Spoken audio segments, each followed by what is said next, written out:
ಸಮರ್ಥ ಸದ್ಗುರು ಸಿದ್ಧಾರೂಢ ಮಹಾಸ್ವಾಮಿಗಳವರ ದಿವ್ಯ ಚರಣಾರವಿಂದಗಳನ್ನು ಹೃನ್ಮಂದಿರದಲ್ಲಿ ಸ್ಮರಿಸಿಕೊಂಡು ಓಂ ನಮಃ ಶಿವಾಯ.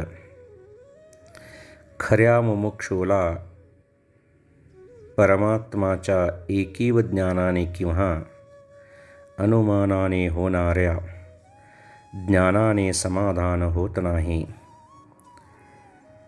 कोकिळेच्या आवाजात जरी माधुर्य असते तरी तिच्या कंठ फुटण्यास जसा वसंत ऋतू यावा लागतो त्याप्रमाणे मनुष्यजवळ ज्ञान जरी उपजतच असले तरी ते फलद्रूप होण्यासाठी त्याला सद्गुरूपासूनच चालना मिळावी लागते. मनुष्यजन्माला येण्यापूर्वी त्याला पाषाण, वनस्पती, जलचर, पशु, पक्षी हे सर्व जन्म फिरावे लागत असतात. त्या प्रत्येक जन्मातील संस्कार मनुष्याच्या अंगी वास करून असतात.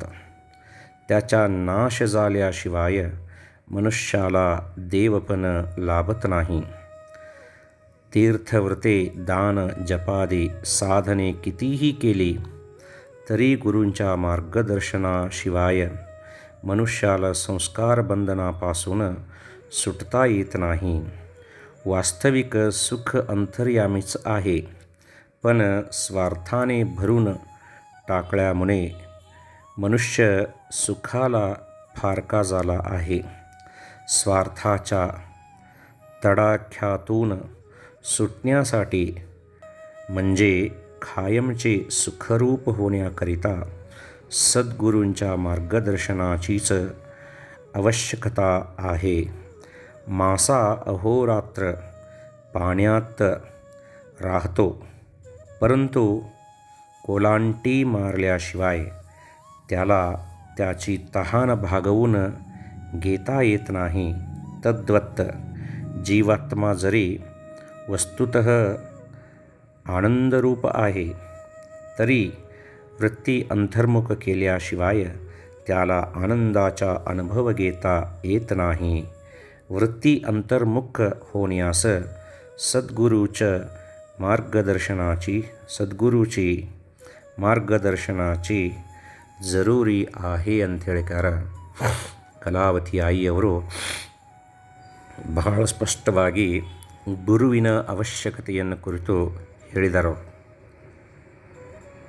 ಅಲ್ಲಿ ಒಂದು ಉದಾಹರಣೆ ಕೊಡ್ತಾರೆ ಅವರು. ಏನಂತಂದ್ರೆ, ಕೋಗಿಲೆಯ ಕಂಠದೊಳಗೆ ಮಾಧುರ್ಯ ತುಂಬೈತಿ, ಆದ್ರೆ ಆ ಮಾಧುರ್ಯ ಹೊರಗೆ ಬೀಳಬೇಕಾದ್ರೆ ವಸಂತ ಋತು ಬರಬೇಕಾಗ್ತೈತಿ. ಹಂಗಂದ್ರೆ ವಸಂತ ಋತು ಬಿಟ್ಟ ಉಳುಕಿದ ಸಮಯದೊಳಗೆ ಆ ಕೋಗಿಲೆಯ ಧ್ವನಿಯೊಳಗೆ ಮಾಧುರ್ಯ ಇತ್ತೋ ಇಲ್ಲೋ ಇತ್ತು, ಆದರೆ ವಸಂತ ಋತು ಬಂದಾಗ ಮಾತ್ರ ಆ ಧ್ವನಿ ಹೊರಗೆ ಬಂತು. ಹಂಗೆ ನಿನ್ನೊಳಗೆ ಆನಂದ ಅನ್ನೋದು ತುಂಬಿ ತುಳುಕಾಕತ್ತೈತಿ, ಆದ್ರೆ ಆ ಆನಂದ ಹೊರಗೆ ಬೀಳಬೇಕಪ್ಪ ಅಂತಂದ್ರೆ ನಿನಗೆ ಸದ್ಗುರುವಿನ ದರ್ಶನ, ಆ ಸದ್ಗುರುವಿನ ಸೇವೆ ಅವಶ್ಯವಾಗಿ ಬೇಕಾಗೈತಪ್ಪ.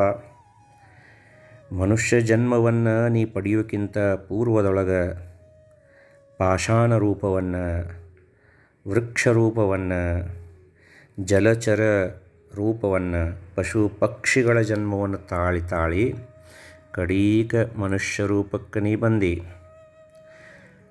ಕಲ್ಲಾದಾಗ, ಗಿಡ ಆದಾಗ, ನೀರಾದಾಗ, ಪಶು ಪಕ್ಷಿಗಳಾದಾಗ ಆ ಜನ್ಮದೊಳಗಿದ್ದಂತಹ ಸಂಸ್ಕಾರ ನಿನ್ನ ಜೀವನದೊಳಗೆ ಸಹಿತ ಹತ್ಕೊಂಡು ಬಂದುಬಿಟ್ಟಿರ್ತಾವೆ. ಆ ಎಲ್ಲ ಜನ್ಮಗಳ ಸಂಸ್ಕಾರ ನಾಶ ಆಗಲಾರ್ದ ಮನುಷ್ಯ ದೇವರಾಗಕ್ಕೆ ಸಾಧ್ಯ ಇಲ್ಲ.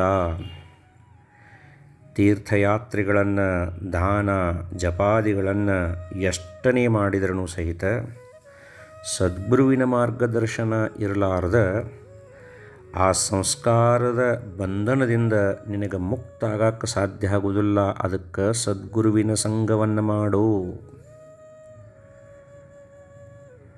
ನೀ ಹುಡುಕುತ್ತಿರುವಂತಹ ಸುಖ ನಿನ್ನ ಅಂತರಂಗದೊಳಗನ ಐತಿ. ಆದರೆ ಮನಸ್ಸನ್ನೋದು ಸ್ವಾರ್ಥದಿಂದ ತುಂಬಿ ಹೋಗಿಬಿಟ್ಟೈತಿ. ಅದಕ್ಕಾಗಿ ಆ ಸುಖ ನಿನಗೆ ಗೋಚರಿಸವಲ್ತಷ್ಟ ಐತಿ ಒಳಗೆ, ಅದು ಕಾಣವಲ್ತು. ಆ ಸ್ವಾರ್ಥ ಅನ್ನೋದು ನಮ್ಮನ್ನು ಬಿಟ್ಟು ಹೋಗಲಾರ್ದ ನಮಗೆ ಸುಖ ಪ್ರಾಪ್ತಿ ಆಗೋದಿಲ್ಲ. ಹಾಗಂದ್ರೆ ಸ್ವಾರ್ಥವನ್ನು ಹೆಂಗೆ ಬಿಡಬೇಕು ಅಂತ ಹೇಳಿ ಸದ್ಗುರುವಿನ ಒಂದು ಮಾರ್ಗದರ್ಶನ ಪಡಿಲಿಕ್ಕಬೇಕು. ಇಷ್ಟ ಮೀನ ಯಾವಾಗಲೂ ಸಹಿತ ನೀರಿನೊಳಗೆ ಇರ್ತೈತಂಥದ್ದು. ಆದರೆ ನೀರು ಬಿಟ್ಟ ಮ್ಯಾಲ ಜಿಗಿಲಾರ್ದ ಹೊರತು ಅದರ ನೀರಡಿಕೆ ಅನ್ನೋದು ಹೋಗೋದಿಲ್ಲ ಅಂತ ನೋಡ್ರಿ. ನೀರಾಗನೇ ಐತಿ, ಆದ್ರೆ ಅದು ಮ್ಯಾಲ ಹಿಂಗೆ ಜಿಗಿತಿರ್ತೈತೆ ಅದು ನೀರು ಬಿಟ್ಟು. ಯಾಕಪ್ಪ ಅಂದ್ರೆ ಅದರ ನೀರಡಿಕೆ ಹೋಗಿಸ್ಕೊಳಕ್ಕಂತ. ಹಂಗೆ ನೀ ಆನಂದ ರೂಪ ಸರೋವರದೊಳಗನ ತೇಲಾಡಕತ್ತಿ, ಆದ್ರೆ ನಿನ್ನ ವೃತ್ತಿ ಬಹಿರ್ಮುಖ ಆಗೈತಿ, ಅಂತರ್ಮುಖ ಆಗಿಲ್ಲ ಇನ್ನೂ. ನಿನ್ನ ವೃತ್ತಿಯನ್ನು ಅಂತರ್ಮುಖ ಮಾಡಿಕೊಂಡಿಪ್ಪ ಅಂದ್ರೆ ನಿನ್ನೊಳಗಿದ್ದಂಥ ಆನಂದವನ್ನು ನೀ ಅನುಭವಿಸಬಹುದು. ಯಾವ ಒಂದು ಸುಖದ ಪ್ರಾಪ್ತಿಗಾಗಿ ನೀ ಪ್ರಯತ್ನ ಪಡಕತ್ತಿ, ಆ ಸುಖ ನಿನ್ನೊಳಗನ ಐತಿ ಅಂತ ನಿನಗೆ ಗೊತ್ತಾಗಬೇಕಂದ್ರೆ ನೀ ಏನು ಮಾಡಬೇಕಪ್ಪ ಅಂತಂದ್ರೆ ಅಂತರ್ಧ್ಯಾನನಾಗಬೇಕು, ಏಕಾಂತವನ್ನು ಅನುಭವಿಸಲಿಕ್ಕಬೇಕು. ದೇವಿ ಪುರಾಣದೊಳಗೆ ಹೇಳ್ತಾರಲ್ಲ, ವಿರತಿ ಬಲಿಯಲ್ಲಿ ಬೇಕು ಜನಗಳ, ಪರಿಚರಿಲ್ದಿರಬೇಕು ಮಾತಿನ, ಹರಿಯ ಬಿಟ್ಟಿರಬೇಕು ಬಹು ಏಕಾಂತವಿರಬೇಕು, ಹಿರಿದಶನವನ್ನು ಬಿಡಲು ಬೇಕು, ಬರುವ ನಿದ್ರೆಯ ತಗ್ಗಿಸಲು ಬೇಕು, ಮರೆಯಬೇಕು ಪ್ರಪಂಚ ವಾಸನೆಯೆಲ್ಲ ಕೇಳೆಂದ ಅಂತ ಹೇಳ್ಕಾರ. ನೀ ಏಕಾಂತವನ್ನು ಅನುಭವಿಸ್ಲಿಕ್ಕಬೇಕು, ಸಮಾಜದ ಹಂಗನ್ನು ಹರಿಲಿಕ್ಕಬೇಕು. ಯಾವಾಗಲೂ ನೀ ಏನು ಮಾಡ್ಬೇಕಂದ್ರೆ ಆನಂದ ರೂಪನದಿ ಅದಿ ಅಂಥೇಳಿ ಅದನ್ನು ಅನುಭವಿಸ್ಬೇಕ್ರಿ. ಬರೀ ಹೇಳಿದರೆ ಕೇಳಿದರೆ ಆಗೋದಿಲ್ಲ. ಅದನ್ನು ಆತ್ಮಸ್ವರೂಪ ನಿನಗೆ ಯಾವಾಗಲೂ ಸಹಿತ ಪ್ರಾಪ್ತಿನೇ ಇರ್ತೈತಿ. ಆದ ಆ ಆತ್ಮಸ್ವರೂಪದ ಅನುಭವವನ್ನು ನೀ ಹೆಂಗೆ ಪಡಿಬೇಕು ಅಂಥೇಳಿ ಸದ್ಗುರು ಏನು ಮಾಡ್ತಾನಂದ್ರೆ ತನ್ನ ಮಹಾವಾಕ್ಯಗಳನ್ನು ಉಪದೇಶ ಮಾಡಿ. ಮಹಾವಾಕ್ಯಗಳು ಅಂದ್ರಲ್ಲಿ ಮಹಾವಾಕ್ಯಗಳು ಅಂತಂದ್ರೆ ಈ ಲೌಕಿಕಕ್ಕೆ ಸಂಬಂಧಪಟ್ಟಂಥದ್ದಲ್ಲದು. ಅಲೌಕಿಕವಾದಂತಹ ಆತ್ಮಜ್ಞಾನದ ವಾಕ್ಯಗಳನ್ನು ನಮಗೆ ಬೋಧಿಸಿ ನಮ್ಮೊಳಗಿನ ಸಂಶಯವನ್ನು ನಿವಾರಣೆ ಮಾಡಿ ನಮ್ಮನ್ನು ದೇವರನ್ನಾಗಿ ಮಾಡ್ತಾನೆ ಸದ್ಗುರುನಾಥ. ಅದಕ್ಕೆ ನಮ್ಮೆಲ್ಲರಿಗೂ ಸಹಿತ ಸದ್ಗುರುವಿನ ಅವಶ್ಯಕತೆ ಐತಿ. ನಾವು ಎಷ್ಟು ಶಾಣ್ಯರಿದ್ರೂ, ನಾವು ಎಷ್ಟು ಜ್ಞಾನಿಗಳಿದ್ರು, ಎಷ್ಟು ಪಂಡಿತರಿದ್ದರು, ಎಷ್ಟು ಸಾಧನೆ ಮಾಡ್ತಿದ್ರು ಸಹಿತ ಗುರು ಮಾತ್ರ ಬೇಕಾ ಅಂಥೇಳಿ ನಾವು ಸ್ಪಷ್ಟವಾಗಿ ತಿಳ್ಕೊಳ್ಳಿಕ್ಕಬೇಕು. ಅದಕ್ಕಾಗಿ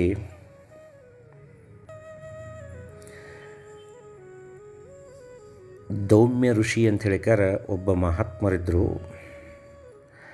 ಆ ದೌಮ್ಯ ಋಷಿಗಳು ಅವ್ರ ಹಂತೇಕ ಉಪಮನ್ಯು ಅಂತ ಹೇಳಿಕಾರ ಒಬ್ಬ ಶಿಷ್ಯ ಇದ್ದ. ಆ ಉಪಮನ್ಯು ಏನು ಮಾಡ್ತಿದ್ದ ಅಂದ್ರೆ ತ್ರಿಕರಣಪೂರ್ವಕವಾಗಿ ಚತುರ್ವೇದ ಸೇವೆಗಳನ್ನು ಸ್ಥಾನ, ಅಂಗ, ಆಪ್ತ ಮತ್ತು ಸದ್ಭಾವನೆ ಅನ್ನುವಂತಹ ಚತುರ್ವೇದ ಸೇವೆಗಳನ್ನು ಬಹಳ ಭಕ್ತಿಯಿಂದ ಮಾಡ್ತಿದ್ದ. ಆವಾಗ ಆ ಉಪಮನ್ಯು ಊರಿಗೆ ಹೋಗಿ ಭಿಕ್ಷಾ ತಗೊಂಡು ಬಂದು ಆ ಭಿಕ್ಷೆಯನ್ನು ಸದ್ಗುರುನಾಥನ ಮುಂದಿಟ್ಟು ಆ ಸದ್ಗುರುಗಳು ಕೊಟ್ಟಂತಹ ಭಿಕ್ಷೆಯನ್ನು ಉಳಿದಿದ್ದನ್ನು ತಾ ಸ್ವೀಕಾರ ಮಾಡಿ ತೃಪ್ತಿ ಪಟ್ಕೋತಿದ್ದ. ಮುಂದೆ ಗುರುಗಳು ಹೇಳ್ತಾರೆ, ದೌಮ್ಯ ಋಷಿಗಳು, ನೀನು ಭಾಳ ಭಿಕ್ಷಾ ತೊಗೊಂಡು ಬಂದು ದಾರ್ಯಾಗ ಹೊಟ್ಟೆ ತುಂಬ ತಿಂದ ನನ್ನ ಅಂತ್ಯಕ್ಕೆ ಹಿಂಗೆ ಮಾಡಾಕತ್ತಿದ್ದೆ. ನೀ ಏನು ಮಾಡಪ್ಪ ಅಂತಂದ್ರೆ ನಾಳೆಯಿಂದ ಭಿಕ್ಷಾ ಬೇಡಕ್ಕೆ ನಾವು ಹೋಗಬೇಡ ಅಂಥೇಳಿಕಾರ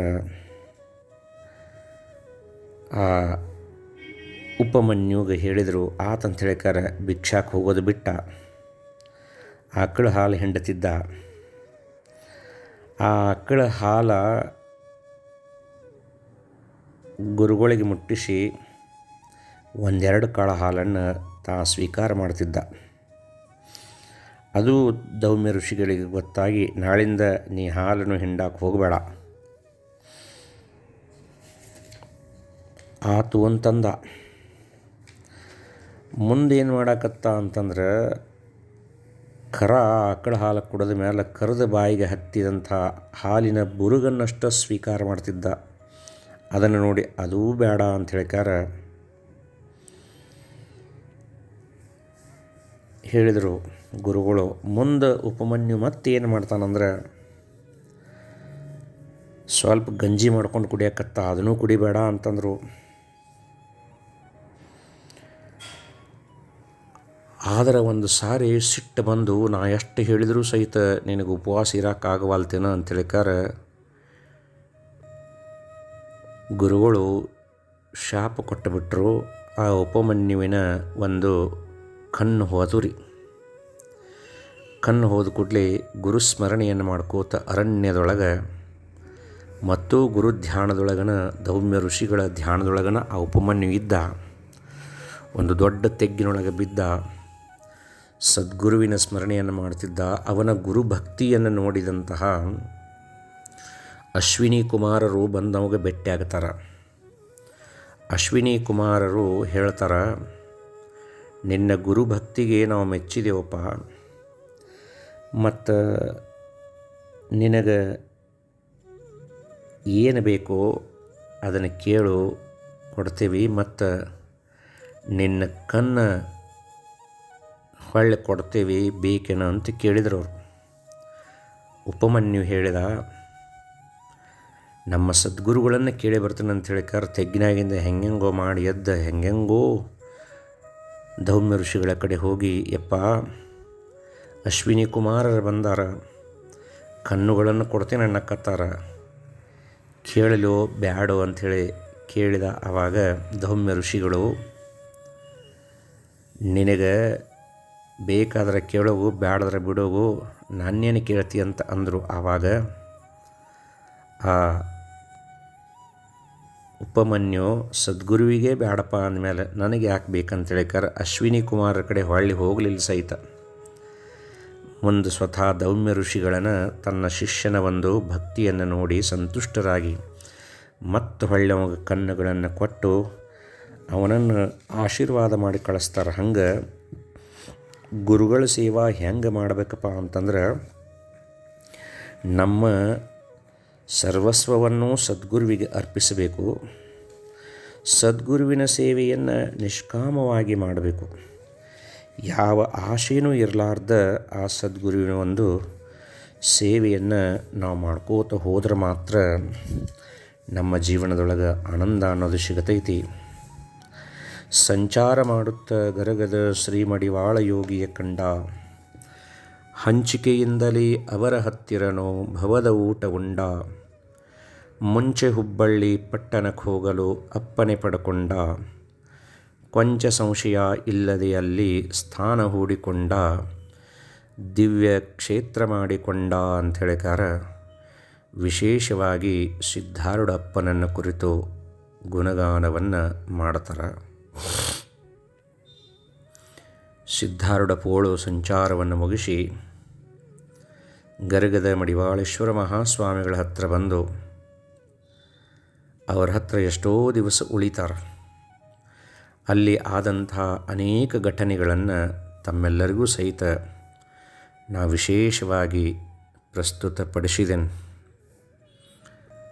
ಮಡಿವಾಳೇಶ್ವರ ಮಹಾಸ್ವಾಮಿಗಳು ಸಿದ್ಧಾರೂಢರ ಬಾಯಿಂದ ನಿಜಗುಣ ಶಾಸ್ತ್ರವನ್ನು ಮೈಯೆಲ್ಲ ಕಿವಿಯಾಗಿ ಕೇಳುತ್ತಿದ್ದರು.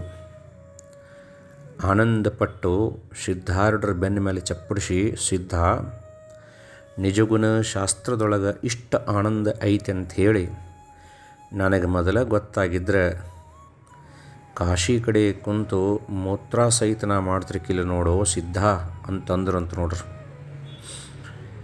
ಯಾವ ಸಂಸ್ಕೃತನ ಇರಲಿ, ಯಾವ ಜ್ಞಾನ ಭಾಷಣ ಇರಲಿ ಅದಾವುದರಲ್ಲಿಯೂ ಸಹಿತ ಇರಲಾರ್ದಂಥ ಆನಂದ ಈ ನಿಜಗುಣ ಶಾಸ್ತ್ರದೊಳಗೆ ಐತಲೋ ಸಿದ್ಧ ಅಂಥೇಳಿಕಾರ ಮಡಿವಾಳಜ್ಜವರು ಸಂತೋಷಪಟ್ಟಿದ್ರಂತ. ಸಿದ್ಧ, ಹುಗ್ಗಿ ಹೊಟ್ಯಾಗ ಹೋತಪ್ಪ ಅಂದ್ರೆ ಅದರದ್ದು ರುಚಿ ಗೊತ್ತಾಗೋದಿಲ್ಲ. ಹುಗ್ಗಿ ಹಂಡೆದಾಗಿದ್ರೂ ಅದರದ್ದು ರುಚಿ ಗೊತ್ತಾಗೋದಿಲ್ಲ. ಹುಗ್ಗಿ ನಾಲ್ಗೆ ಮೇಲೆ ಇದ್ದಾಗನ ಅದರ ಆನಂದ ಹೆಂಗೆ ಗೊತ್ತಾಗ್ತೈತಿಯೋ ಹಂಗೆ ನೀ ಹೇಳಲಾರ್ದ ಬಿಟ್ಟಿಪ ಅಂದ್ರೆ ಹಂಡೆದಾಗಿದ್ದ ಹುಗ್ಗಿ ಆಗತೈತಿ. ನೀ ಹೇಳಿ ಮುಗಿಸಿದಿಪ್ಪ ಅಂದ್ರೆ ಹೊಟ್ಟೆಯಾಗಿದ್ದ ಹುಗ್ಗಿ ಆಕ್ಕತಿ. ನೀ ಹೇಳ್ಕೋತ ಇದ್ದೀಪ ಅಂತಂದ್ರೆ ನಾಲ್ಗೆ ಮೇಲಿನ ಹುಗ್ಗಿ ಆಗ್ತೈತೋ ಸಿದ್ಧ. ನೀ ಹೇಳಾಕತ್ತಿ ಅಂದ್ರೆ ಒಟ್ಟ ಮುಗಿಸ್ಬಾರ್ದು ಅಂತ ಹೇಳಿಕಾರ ನನ್ನ ಮನಸ್ಸಿಗೆ ಅನಿಸ್ತೈತೆ ನೋಡಪ್ಪ ಅಂಥೇಳಿ ಆನಂದ ಪಡ್ತಿದ್ರಂತ ಗರಗದ ಮಡಿವಾಳೇಶ್ವರ ಮಹಾಸ್ವಾಮಿಗಳು. ಸಿದ್ಧಾರೂಢರು ಹುಬ್ಬಳ್ಳಿಗೆ ಹೋಗ್ತೀನಿ ಅಂತ ಹೇಳಿದಾಗ ಹುಬ್ಬಳ್ಳಿಗೆ ಹೋಗಬೇಡ ಅಂತ ಹೇಳಿಕಾರ ಹೇಳ್ತಾರೆ. ಆದ್ರೂ ಸಹಿತ ಯಪ್ಪ, ನನ್ನ ಪ್ರಾರಬ್ಧದೊಳಗೆ ಹುಬ್ಬಳ್ಳಿನ ನನ್ನ ಕರ್ಮಭೂಮಿಯಾಗಿ ಕಂಡೈತಿ, ಅದಕ್ಕಾಗಿ ನಾ ಅಲ್ಲೇ ಹೋಗಬೇಕು ಅಂಥೇಳಿ ಹೊಂಟು ನಿಲ್ತಾರೆ. ಹುಬ್ಬಳ್ಳಿ ಜನ ಭಾಳ ಬೆರಿಕೋ ಸಿದ್ಧ, ಭಾಳ ಹುಷಾರಿಯಿಂದ ಇರಬೇಕು ಅಂತಂದ್ರಂತ.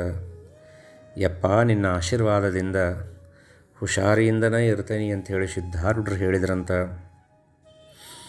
ಮತ್ತೊಂದು ಮಾತಂದ್ರಂತ, ಸಿದ್ಧ, ಹುಬ್ಬಳ್ಳಿ ಎಷ್ಟು ಬೆರಿಕಿದ್ರೂ ಸಹಿತ ಹುಬ್ಬಳ್ಳಿ ಒಳಗಿನ ಜನ ನಿನ್ನನ್ನು ಎಷ್ಟು ಛಳನ ಮಾಡಿದ್ರೂ ಸಹಿತ ನಿನ್ನ ಕೀರ್ತಿಗೆ ಮಾತ್ರ ಭಂಗ ಬರೋದಿಲ್ಲೋ ಸಿದ್ಧ. ನಿನ್ನನ್ನು ರಕ್ಷಣೆ ಮಾಡಲಿಕ್ಕೆ ಒಂದು ಹುಲಿ ಬರ್ತೈತೋ ಸಿದ್ಧ ಅಂತ ಹೇಳಿಕಾರ ಮಡಿವಾಳೇಶ್ವರ ಮಹಾಸ್ವಾಮಿಗಳು ಸಿದ್ಧಾರೂಢರಿಗೆ ಆಶೀರ್ವಾದ ಮಾಡಿದ್ರು ಅಂತ ಹೇಳಿಕಾರ ಬಸಲಿಂಗಮ್ಮ ಸಾನಿಕೊಪ್ಪವರು ನನಗೆ ಮೇಲೆ ಹೇಳ್ತಿದ್ರು. ಹಂಗಂದ್ರೆ ಹುಲಿ ಅಂದ್ರೆ ಅದು ಗರ್ಜಿಸೋ ಹುಲಿಯಲ್ಲೋ ಮೌನವಾಗಿರೋ ಹುಲಿ ಅಂತ ಹೇಳಿಕಾರ ಅಂದಿದ್ರಂತ ನೋಡ್ರಿ ಗುರುನಾಥಾರೂಢರು. ನಿನ್ನ ಜೋಡಿ ಇರ್ತಾರಪ್ಪ, ಪೂರ್ವಜನ್ಮದ ಹುಲಿಯಾಗಿ ಇದ್ದಂಥ ಗುರುನಾಥಾರೂಢರು ಮೌನವಾಗಿ ನಿನ್ನ ರಕ್ಷಣೆಗಾಗಿ ನಿನ್ನ ಹಂತೆ ಕೊಂಡಿರ್ತಾರಂಥೇಳಿ ಮಡಿವಾಳೇಶ್ವರ ಮಹಾಸ್ವಾಮಿಗಳು ಮೊದಲ ಭವಿಷ್ಯವಾಣಿಯನ್ನು ನುಡಿದಿದ್ದರು. ಅಂದಮೇಲೆ ಸಿದ್ಧಾರೂಢರ ಲೀಲೆಯನ್ನು ಎಷ್ಟಂತ ಹೇಳುವುದು. ಅಲ್ಲಿಂದ ನೇರವಾಗಿ ಹುಬ್ಬಳ್ಳಿಗೆ ಬಂದು ಡುಮಗೇರಿ ಕೆರೆ ಕಟ್ಟಿ ಮೇಲೆ ಕುಂಡ್ರೋದು ಚಿದ್ಗನಾನಂದ ಮಹಾಸ್ವಾಮಿಯ ಒಂದು ಸಮಾಧಿ ಮಂದಿರದೊಳಗೆ ಮಲಗೋದು, ತೊರ್ವಿಯವರ ಬಾಮಿ ಒಳಗೆ ವಾಸ ಮಾಡೋದು. ಹಿಂಗೆ ಸಿದ್ಧಾರೂಢರು ಹುಬ್ಬಳ್ಳಿ ಒಳಗೆ ಬಂದು ನೆಲೆಸಿದರು. ಸಿದ್ಧಾರೂಢರು ತಮ್ಮ ಒಂದು ಅವತಾರ ಕಾರ್ಯದೊಳಗಿದ್ದಾಗ ಒಂದು ಪ್ರಸಂಗದೊಳಗೆ ಹೇಳಿದ್ದಾರೆ, ಹುಬ್ಬಳ್ಳಿಗೆ ಬಂದ ಮೇಲೆ ತಲೆ ಮೇಲೆ ಹೊತ್ತುಕೊಂಡಂತಹ ಭಾರವನ್ನು ಕೆಳಗೆ ಇಳಿಸಿದಂಥ ಅನುಭವ ನನಗಾಗಿತ್ತಪ್ಪ ಅಂತ ಹೇಳಿಕಾರ. ಅದಕ್ಕಾಗಿ ನಾ ಹುಬ್ಬಳ್ಳಿ ಒಳಗನ ನೆಲೆಸಿದೆ, ಹುಬ್ಬಳ್ಳಿಯನ್ನು ಬಿಟ್ಟು ಎಲ್ಲೂ ಹೋಗೋದಿಲ್ಲ ಅಂತ ಹೇಳಿಕಾರ ಸಿದ್ಧಾರೂಢರು ಹೇಳಿದ್ರು ಅಂತ ಹೇಳಿಕಾರ ಅವರ ಒಂದು ಚರಿತ್ರದೊಳಗೆ ವಿಶೇಷವಾಗಿ ನಮಗೆ ಗೊತ್ತಾಗತೈತಿ. ಆ ಸಿದ್ಧಾರೂಢ ಸದ್ಗುರುಗಳ ಒಂದು ಮಹಿಮೆಯನ್ನು ತಿಳ್ಕೊಂಡಂತಹ ಹುಬ್ಬಳ್ಳಿಯ ಭಕ್ತರು ಸಿದ್ಧಾರೂಢರು ಪರಮಾತ್ಮನ ಸ್ವರೂಪರಪ್ಪ ಅಂಥೇಳಿ ಗೊತ್ತಾತು. ಒಂದು ಸಾರಿ 3000 ಮಠದೊಳಗೆ ಶಾಸ್ತ್ರ ನಡೆದಿತ್ತು. ಆ ಸಮಯದೊಳಗೆ ಸಿದ್ಧಾರೂಢರಿಗೆ ಗಡ್ಡ ಜಡಿ ಬಂದವ, ತಿರುಕನಂಗೆ ಕುಂತಾರ. ಬಂದು ಕಟ್ಟಿ ಮೇಲೆ ಕುಂತ್ರಂತ, ಏ ತಿರುಕ, ಮ್ಯಾಲೆ ಯಾಕೆ ಕುಂಡಿರ್ತೀಯೋ, ಕೆಳಗೆ ಕುಂತು ಕೇಳು ಶಾಸ್ತ್ರವನ್ನು ಅಂತ ಅಂದ್ರಲ್ಲಿ ಅವರೊಬ್ಬರು. ಆವಾಗ ಸಿದ್ಧಾರೂಢರು ಹೇಳಿದರು, ಭಾಳ ಸಂತೋಷ ಆಯಿತು, ಕೆಳಗೆ ಕುಂತ್ರೂ ನನಗೆ ಶಾಸ್ತ್ರ ಕೇಳ್ತೈತಿ, ಮ್ಯಾಲೆ ಕುಂತ್ರೂ ನನಗೆ ಶಾಸ್ತ್ರ ಕೇಳ್ತೈತಿ ಅಂಥೇಳಿ ಚಪ್ಪಲಿಯನ್ನು ಬಿಡುವಂಥ ಸ್ಥಳದೊಳಗೆ ಕುಂತು ಶಾಸ್ತ್ರವನ್ನು ಕೇಳಿದರು. ಜ್ಞಾನ ಸ್ವರೂಪರಾದಂಥ ಸಿದ್ಧಾರೂಢರು ಶಾಸ್ತ್ರವನ್ನು ಹೇಳುವಾಗ ಅದು ಹಂಗಲ್ಲ ಅಂತಿದ್ರಂತ. ಅದನ್ನು ಕೇಳಿ ಅಲ್ಲಿ ಶಾಸ್ತ್ರವನ್ನು ಹೇಳುವಂಥವರು ಹ್ಯಾಂಗೆ ಅನ್ನೋದು ನೀನು ಹೇಳಬಾ ಅಂತ ಹೇಳಿಕಾರ ಹಂತೆ ಕರ್ಕೊಂಡು ಕುಂತ್ರಂತ. ಸಿದ್ಧಾರೂಢ ಶಾಸ್ತ್ರ ಬೋಧನೆ ಮಾಡಕತ್ರ ಸಾಕ್ಷಾತ್ ವ್ಯಾಸ ಮುನಿಗಳು ಶಾಸ್ತ್ರವನ್ನು ಹೇಳಿದಂಗೆ ಅನಿಸಕತ್ತಂತ. ನಮ್ಮ ಹುಬ್ಬಳ್ಳಿ ಭಾಗ್ಯೋದಯವಾಯಿತು. ನಮ್ಮ ಹುಬ್ಬಳ್ಳಿ ಒಳಗೆ ಈ ತಿರುಕನ ರೂಪದಿಂದ ಸಾಕ್ಷಾತ್ ಭಗವಂತ ಬಂದನಂಥೇಳಿ ಹುಬ್ಬಳ್ಳಿ ಜನ ಸಂತೋಷ ಭರಿತರಾದ್ರಂತ ನೋಡ್ರಿ. ಆವಾಗ 3000 ಮಠದ ಜಗದ್ಗುರುಗಳು ಅವರ ಕ್ಷೌರವನ್ನು ಮಾಡಿಸಿ, ಅವರ ಸ್ನಾನವನ್ನು ಮಾಡಿಸಿ, ಅವರಿಗೆ ಹೊಟ್ಟೆ ತುಂಬ ಪ್ರಸಾದ ಉಣಿಸಿ ತಮ್ಮ ಅಂತ್ಯಕ್ಕೆ ಇಟ್ಕೊಂಡ್ರಂತ. ನಿನ್ನ ಹೆಸರೇನಪ್ಪ ಅಂಥೇಳಿ ಕೇಳಿ ಸಿದ್ಧಾರೂಢ ಅಂತಾರ್ಯಪ್ಪ ಅಂತಂದಿದ್ರಂತ. ಆವಾಗ ಎಷ್ಟೋ ದಿವಸ ಅಲ್ಲೇ ಇಟ್ಕೊಂಡ್ರು. ಕಡಿಕ ಇಲ್ಲಿದ್ನಿಪ್ಪ ಅಂದ್ರೆ ನಾ ಬಂಧನದೊಳಗೆ ಸಿಕ್ಕೋತನಂಥೇಳಿ ತಿಳಿದು ಮತ್ತು ಡುಮಗೇರಿ ಕೆರೆ ಕಟ್ಟಿ ಮೇಲನ ಬಂದು ಸಿದ್ಧಾರೂಢಪ್ಪನವರು ವಾಸ ಮಾಡಿದರು. ಅಲ್ಲಿ ಇದ್ದಂಥ ದನ ಕುರಿ ಕಾಯುವಂತಹ ಹುಡುಗರ ಸಹವಾಸವನ್ನು ಮಾಡಿದರು. ಯಾರಾದರೂ ಒಂದಿಷ್ಟು ಕೊಟ್ಟರೆ ಊಟ ಮಾಡ್ತಿದ್ರು, ಇಲ್ಲಪ್ಪ ಅಂದ್ರೆ ಊಟ ಮಾಡ್ತಿದ್ದಿದ್ದಿಲ್ಲ. ಭಾಳ ಹೊಟ್ಟೆ ಹಸಿತು, ಊಟ ಸಿಗಲಿಲ್ಲ ಅಂತಂದ್ರೆ ಕೆರೆ ದಂಡಿ ಮ್ಯಾಲಿಂದ ತೆಳ್ಳನ ಮಣ್ಣು ತಿಂದಕ್ಯಾರ ನೀರು ಕುಡ್ದು ಮಲ್ಕೊಳ್ತಿದ್ರಂತ. ಪ್ರಾರಬ್ಧ ಇದು ನನ್ನ ಹಣೆ ಬರದೊಳಗೆ ಐತಿ ಅಂತ ಹೇಳಿಕಾರ ಅದನ್ನು ಪ್ರೀತಿಯಿಂದ ಸ್ವೀಕಾರ ಮಾಡಿದರು ಸಿದ್ಧಾರೂಢರು. ಒಬ್ಬಗೆ ಗೊತ್ತಾಗತೈತಿ ಸಿದ್ಧಾರೂಢರು ದೊಡ್ಡ ಮಹಾತ್ಮರದಾರ ಅಂಥೇಳಿ ತಿಳಿದು ಡುಮಗೇರಿ ಕೆರೆಗೆ ಬಂದು ಅವರನ್ನು ತನ್ನ ಮನೆಗೆ ಕರ್ಕೊಂಡು ಹೋಗುತ್ತಾನ. ಯಪ್ಪ, ನಮ್ಮ ಮನೆಯಾಗ ನೀವು ಉಳಿರಿ, ನಿಮಗೆ ಎಲ್ಲ ಪಂಚಪಕ್ವಾನ್ನಗಳನ್ನು ನೀಡ್ತೀನಿ ಅಂಥೇಳಿ ಇವ ಹಂಗೆ ಬಿಟ್ರೆ ಮತ್ತೆ ಹೊಕ್ಕಣ ಅಂಥೇಳಿ ತಿಳಿದು ಒಂದು ಕೋಲಿ ಒಳಗೆ ಹಾಕಿ ಮನೆ ಒಳಗೆ ಚಾವಿ ಹಾಕಿ ಕೀಲಿ ಹಾಕಿ ಚಾವಿ ಇಟ್ಕೊಂಡು ಹೋಗಿಬಿಟ್ಟ. ಸಿದ್ಧಾರೂಢರಿಗಾಗಿ ವಿಶೇಷವಾದ ಪ್ರಸಾದವನ್ನು ತಯಾರು ಮಾಡ್ಬೇಕಂತ ಹೇಳಿಕಾರ ಎಲ್ಲ ಕಿರಾಣಿ ಕಾಯಿಪಲ್ಲೆ ಸಂತಿ ಮಾಡ್ತಿದ್ದ. ಸಂತಿ ಮಾಡಿಕೊಂಡು 2 ದೊಡ್ಡ ಚೀಲ ಹೊತ್ಕೊಂಡು ಬರುವಾಗ ಹಿಂದಿನಿಂದ ಸಿದ್ಧಾರೂಢರು ಬಂದು ವಜ್ಜಾಕೈತಿ, ಒಂದು ಚೀಲ ನನ್ನ ಕೈಯಾಗ ಕೊಡಪ್ಪ ಅಂತೇಳಿಕಾರ ಒಂದು ಚೀಲ ಹಿಡ್ಕೊಂಡಿದ್ರಂತ ನೋಡ್ರಿ. ನಿನ್ನ ಯಾರು ಬಿಟ್ಟರು ಕೋಲಿ ಒಳಗಿಂದ ಅಂತ ಕೇಳ್ತಿದ್ದ.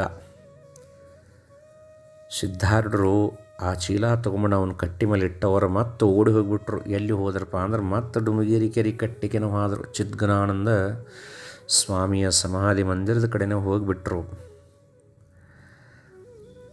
ಆ ಭಕ್ತ ಹೆಂತಿಗೆ ಬೇಯಕ್ಕೆ ಚಾಲು ಮಾಡ್ತಾನೆ. ಯಾಕೆ ಆ ಕೋಲಿ ಬಾಗಲ ತೆಗದಿ ಅಂತೇಳಿ ಹೆಂತಿ ಹೇಳ್ತಾಳೆ, ನನ್ನ ಕಡೆ ಚಾವಿ ಇದ್ರೆ ತೆಗದೇನಿ, ನನ್ನ ಕಡೆ ಚಾವಿನೇ ಇಲ್ಲ, ನಿನ್ನ ಕಡೆ ಚಾವಿ ಇಟ್ಕೊಂಡು ಹೋಗಿದಿ, ನಾ ಎಲ್ಲಿಂದ ತೆಗೀಲಿ ಅಂತ ಹೇಳ್ತಾಳೆ. ಆವಾಗ ಚಾವಿ ಖರೇನ ಅವನಂತಕ್ಕಿತ್ತು.